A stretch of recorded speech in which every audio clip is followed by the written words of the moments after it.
ሰላም የተወደዳችሁ ተመልካቾች በመልካም ወጣት 2018 ደማስቆ ላይ ለመመዝገብ ለምትፈልጉ ሁሉ በተለይም ደግሞ በስምንተኛ ዙር ለመመዝገብ እየሞከራችሁ ለተቸገራችሁ ከይቅርታ ጋር የስምንተኛ ዙር ያለን ቦታ ከቁጥር በላይ ሞልቶብናል። ስለዚህ በጣም ይቅርታ እንጠይቃለን። እኛ ማንም ሰው እንዲቀር አንፈልግም። ሁሉ ሰው መጥቶ እንዲማር ነው የምንፈልገው። በተቻለ መጠን አቅማችን በፈቀደ መጠን እግዚአብሔር በረዳን መጠን ሁሉም ሰው መጥቶ ቢማር ቢገለገል በጣም ደስ ይለናል። ነገር ግን በቦታ ውስንነት ምክንያት ስምንተኛ ዙር ከዚህ በላይ መመዝገብ አንችልም። ከዚህ የተነሳ ያለን ክፍት ቦታ አንደኛ፣ ሁለተኛና ሶስተኛ ዙር ነው። በተለይም ደግሞ ለመመዝገብ በምትፈልጉበት ጊዜ ስልክ ስትደውሉ ትቸገራላችሁ። የምትቸገሩ ስልኮቹ ስለማይሰሩ አይደለም፣ ብዙ ሺህ ሰው በአንድ ጊዜ ስለሚደውል ነው። ከዚህ የተነሳ ስልክ ቁጥር በመቀያየር ሳይሆን አንድ ቁጥር ላይ ደጋግማችሁ በመደወል እንድትመዘገቡ በጌታ ፍቅር ጠይቃችኋለሁ። ስለዚህ ሁላችሁ ይህን አስባችሁ በተለይም ደግሞ ታውቃላችሁ አንደኛ፣ ሁለተኛ፣ ሶስተኛ፣ አራተኛ ዙሮች ላይ እኛም አብረውኝ የሚያገለግሉ እኔም በጣም ፊዚካሊ ስትሮንግ የምንሆንበት ጊዜ ነው። ስለዚህ በደንብ የምትገለገሉበትም ጊዜ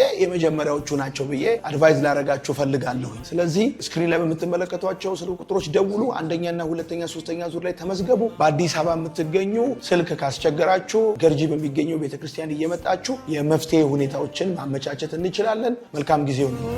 መልካም ወጣት የምድር ጨው ነው። መልካም ወጣት ባለራዕይ ነው። መልካም ወጣት ተስፈኛ ነው።